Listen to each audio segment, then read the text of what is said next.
पिताश्री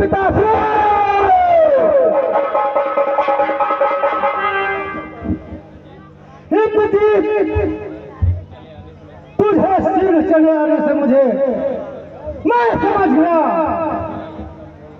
तेरा यज्ञ संपूर्ण नहीं हुआ। उसमें अवश्य कोई बाधा आ गई है। उसका बाधक आपका अनुज कुल भ्राता विभीषण निकला तो शत्रुओं को मंदिर के गुप्त स्थान पर ले आया और यह विध्वंस करा दिया। विभीषण फिर तुमने उस नीचद्रोही को जिंदा छोड़ दिया। पिताश्री मैंने उसी के लिए इतने दिनों से यह मस्त्र बचा कर रखा हुआ था। आज वही यह मस्त्र मैंने उस पर छोड़ दिया, परंतु लक्ष्मण ने एक ऐसी शक्ति चलाई जिसने मेरे अस्त्र को रास्ते में ही तेजहीन कर दिया। इसका तोड़ तो विभीषण ने ही बताया होगा। नहीं पिताश्री नहीं, उसका तोड़ देवताओं के सिवा इस धरती पर कोई और नहीं जानता। क्या लक्ष्मण को देवताओं ने बता दिया? नहीं पिताश्री, उसे बताने की कोई आवश्यकता ही नहीं। लक्ष्मण देवताओं का देवता है, वो नर नहीं कोई अवतार है। इंद्रजीत तुम ये भाषा बोल रहे हो? तुम लक्ष्मण पर मनमोहन अस्त्र चढ़ाकर लक्ष्मण ने तुझे से शोहित कर दिया है। तुम्हारी मति में भ्रम डाल दिया है। यदि लक्ष्मण की बालों में दर्द होकर तुम युद्ध से भाग आए हो, पिताश्री क्षमा करें महाराज, परंतु मुझे कोई कायर कहे इस बात को मैं सह नहीं सका।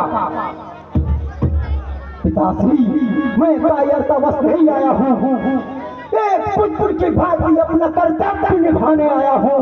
आपका कल्याण हो इस प्रयोजन से आपसे ये कहने आया हूँ कि आप अपने आप को आपके साथ वैभवशाली राक्षस जाति का और लंका देश की स्मृति का सर्वनाश होने से बचा लें। अब भी समय है पिताश्री, आप सीता का मोह त्याग कर श्री राम के शरण में चले जाएं। वो नर नहीं स्वयं नारायण का अवतार है।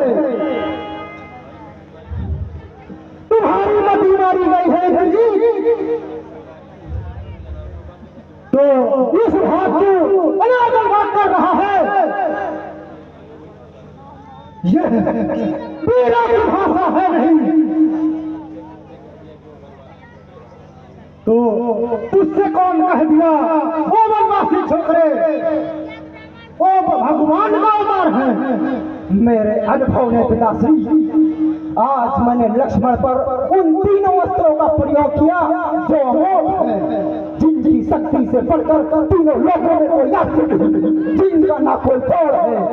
आज मैंने लक्ष्मण पर पहले ब्रह्मास्त्र चलाया, परंतु ब्रह्मास्त्र लक्ष्मण का वध करने से तेजहीन होकर लौट आया पिताश्री, क्योंकि कल एक समय जब लक्ष्मण मुझ पर ब्रह्मास्त्र चलाना चाहता था तो राम ने उसे नीति प्रेत कहकर रोक दिया था। आज ब्रह्मास्त्र ने मुझसे भी यही कहा कि इस समय इसका प्रयोग नीति प्रेत है, इसके चलने से देवलोक पाताल पृथ्वी तीनों लोगों में विनाश की ज्वाला प्राप्त होगी, परंतु ये सब अधर्म और अन्याय को विजय दिलाने के नहीं हो सकता। इसीलिए ब्रह्मास्त्र तेजहीन होकर लौट आया पिताश्री।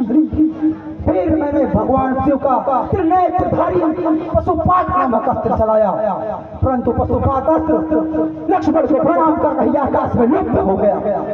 फिर मैंने भगवान नारायण का जो त्रिलोकी की अंतिम शक्ति है उसे चलाया, परंतु नारायण चक्र लक्ष्मण की प्रतीक्षा कर आकाश में कहीं लुप्त हो गया। ये अंतिम प्रमाण था जिसे देखकर मुझे विश्वास हो गया कि ये नर नहीं कोई अवतार है। और तुम अपने पिता को ये वचन देने को चले आए।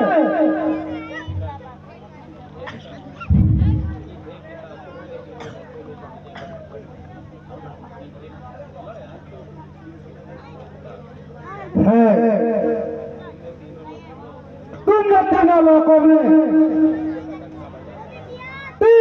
में विजय का डंका बजाकर जो यश प्राप्त किया है, उस यश को समाज धूल में मिलाकर जा उन बनवासी भिखारियों के चरणों में जाकर बैठ जा। इंद्रजीत याद रखो, जो अपने हाथों पर जो अपनी कीर्ति को धूल में मिलाता है, देवता भी उसका सम्मान नहीं करते। वो कहेंगे मृत्यु के डर से रावण ने हार स्वीकार कर ली। उनकी शक्ति से तुम भयभीत लग रहे हो। तुम्हारा मन और शरीर सारे थक गए हैं। जाओ तुम अपने महल में जाकर विश्राम करो। ये युद्ध रावण का है, रावण ही करेगा युद्ध।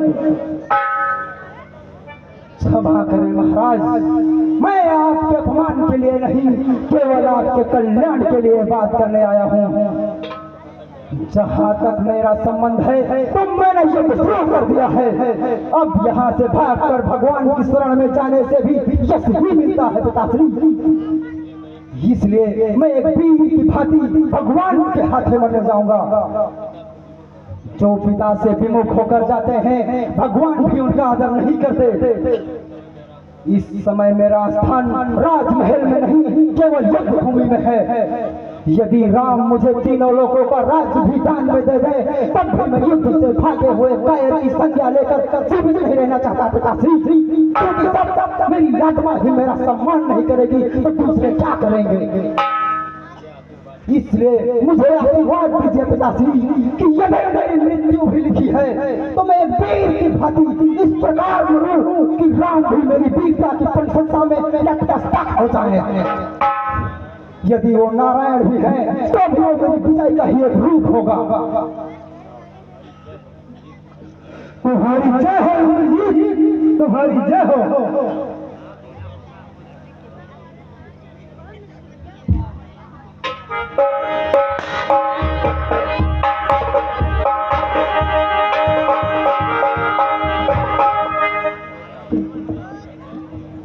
बेटा,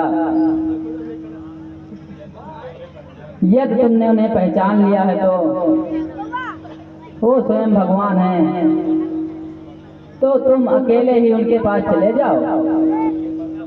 मिट्टी के पद पर प्राणी अकेला ही जाता है। ये अवसर तो किसी बिरले को ही मिलता है।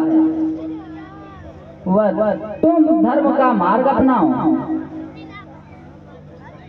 माता, जो पुत्र अपने पिता को शत्रुओं में अकेला छोड़कर मुक्त होने जाता है, उसे देवता को क्या भगवान भी उसका आदर नहीं करते। माता, धर्म का मार्ग बता रही हो माता, तो पुत्र के लिए केवल एक ही धर्म का मार्ग है कि अपने पिता के चरणों में सुख संपत्ति वैभव, यहाँ तक कि अपनी मुक्ति का भी दान दे देना। माता, स्वयं राम ने भी तो यही आदर्श सिखाया है। माता, यदि मुझसे कोई भूल हो गई हो तो मुझे क्षमा कर देना। माता, नहीं बेटा, अवश्य जाओ तुम।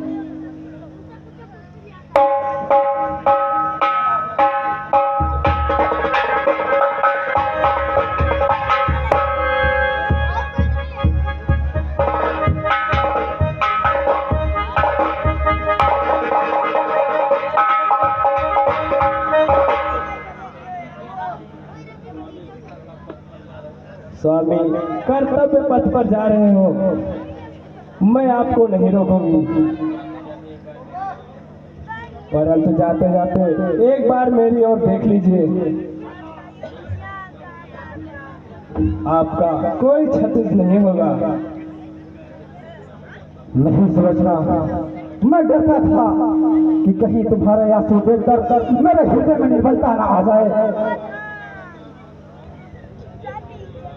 देख लीजिए, इन आंखों में कोई असर नहीं है। पत्नी का धर्म होता है पति के कर्तव्य पूर्ण करे और हर कार्य में उसका साथ दे और अपने पति को उत्साह को बढ़ावा दे, ना कि अपने मुंह से उसे निर्बल करना चाहिए। स्वामी, अपने धर्म का पालन कीजिए, इसमें ही आपका विजय है। मुझे सदा ही अपने साथ समझिए।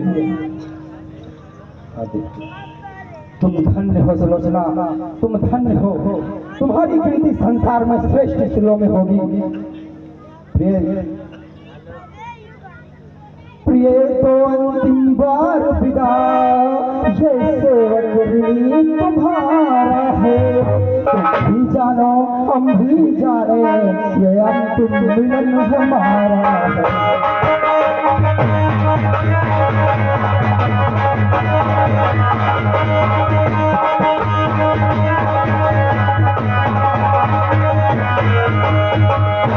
मैं मात चरण से दूर चला, इसका दारुण संताप मुझे, पर यदि तक दुख होगा जीने से लगेगा पाप मुझे।